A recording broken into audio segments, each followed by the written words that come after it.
اللهم لك الحمد كما أنت أهل فصل إلى محمد كما أنت أهل وفل بنا ما أنت أهل فإنك أنت أهل التقوى وأهل المغفرة۔ اس سے پہلے دو پارٹوں میں کچھ پڑھ چکے ہیں میاں بیوی کے ملنے کا اسلامی طریقہ، آج تیسرا ہے۔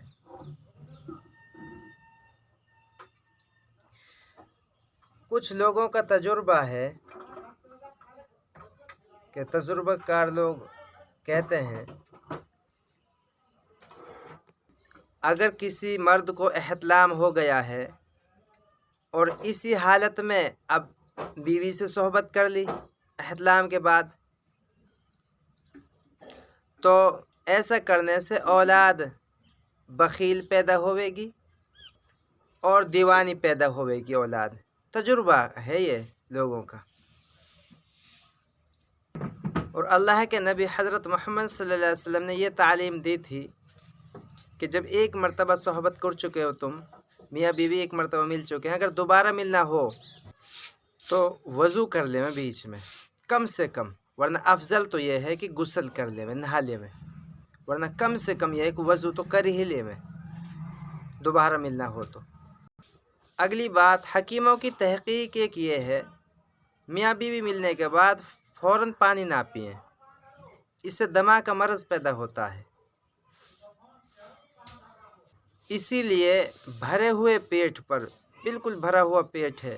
تو بھی ملنا ٹھیک نہیں ہے میاں بیویوں کا،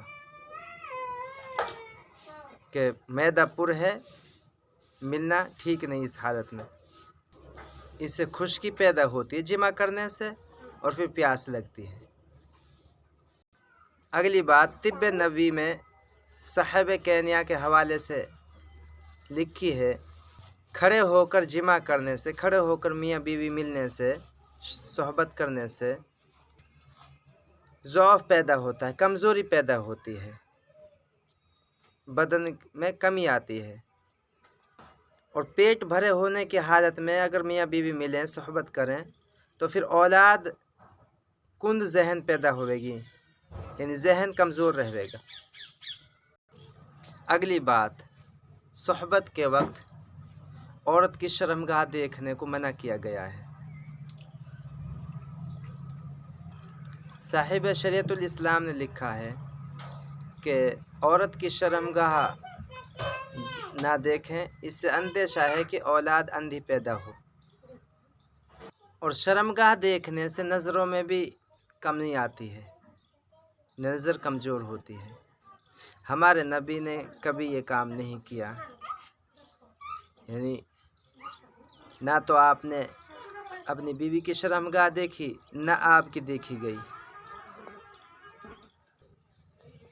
مباشرت کے وقت زیادہ باتیں نہ کریں، یعنی ابو لیث سمرقندی اپنی کتاب میں لکھا ہے کہ مباشرت کے وقت، صحبت کرتے وقت زیادہ باتیں نہ کریں، کہ زیادہ باتیں کرنے سے بچہ گونگا پیدا ہونے کا ڈر ہے مباشرت کے وقت، اور آنکھ دکھنے کی حالت میں بھی جمع کرنے سے منع ہے۔ حدیث ہے، ام سلمہ رضی اللہ تعالیٰ عنہ سے روایت ہے کہ جب کسی بیوی کی، یعنی کسی اللہ کے نبی کی بیوی کی آنکھیں دکھتی تو آپ جب تک ٹھیک نہ ہو جاتی مباشرت نہ فرماتے تھے، یعنی صحبت نہ کرتے تھے۔ اس حدیث سے یہ اشارہ ملتا ہے کہ پھر بیوی بیمار ہے یا اس کا دل نہیں چاہ رہا یا وہ دکھی ہے کسی وجہ سے، تو اس حالت میں صحبت نہ کریں۔ صحبت پیار کی رہتی ہے ہمیشہ۔ ابو لیث سمرقندی رحمۃ اللہ نے لکھا ہے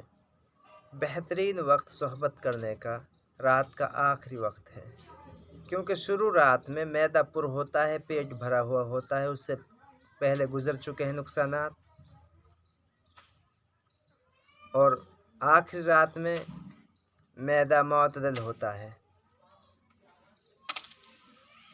اس لیے بہتر ہے کہ پچھلی رات میں صحبت کی جائے۔